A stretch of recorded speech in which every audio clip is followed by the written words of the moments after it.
Hello, I'm Katie Ashita, and I will be analyzing the intro scene to Blue Velvet, written and directed by the cinematic genius David Lynch. Blue Velvet is an American neo-noir mystery film written in 1986.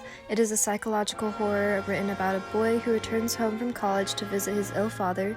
He then finds a severed ear, which leads to the unveiling of a criminal conspiracy and a romantic relationship with a troubled singer.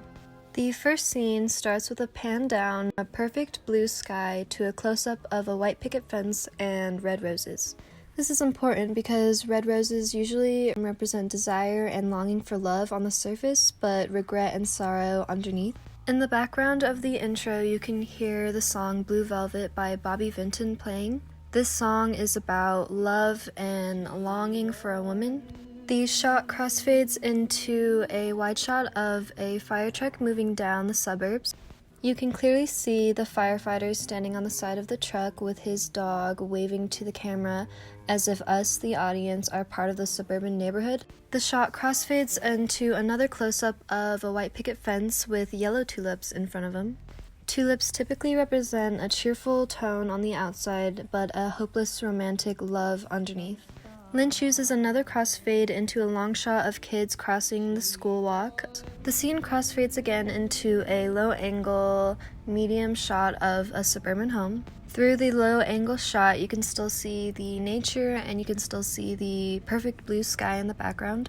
Lynch finally uses a cut following the eye-level shot of the man watering his perfectly green grass. Lynch doesn't really use any filters or tones throughout his film. However, he does have a highly saturated look at the beginning. You can tell that the colors are really vibrant within the green grass and the blue sky. The scene cuts again to a medium shot of a woman drinking her coffee. The scene cuts again into a close-up shot of the woman's TV. There is a slight tone shift as you can see a gun on her TV screen, and the lighting has completely changed. It is now backlit with low-key lighting. The scene cuts again to a medium shot of the same man watering his lawn. If you look closely, you can definitely see shadows starting to form on his chest from the leaves.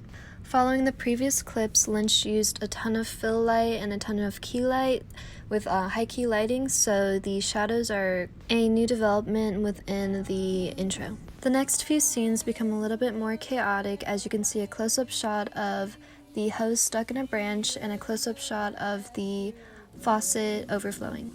At this point, the shots have become shorter and faster. Though there have been a few bird chirps here and there, this is really the first time that we hear an outside noise besides the song Blue Velvet playing in the background. Now you can hear the leaky faucet. Following the scene, you can see a medium shot of the man collapsing and grabbing his neck while still holding the hose. The next shot is a bird's eye close-up shot of the man falling into the one patch of dirt within the perfectly green grass. The bird's eye view shot represents how the only person seeing this man struggle in this perfect suburban life are the animals.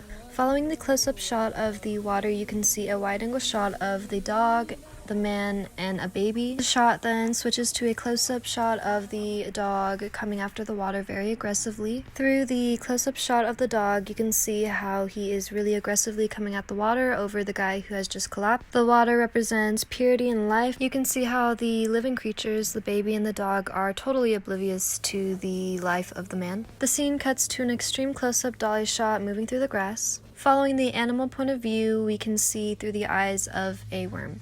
Though the tone shift as the man collapsed, the main tone shift comes now. The further the camera moves into the grass, we follow low-key lighting.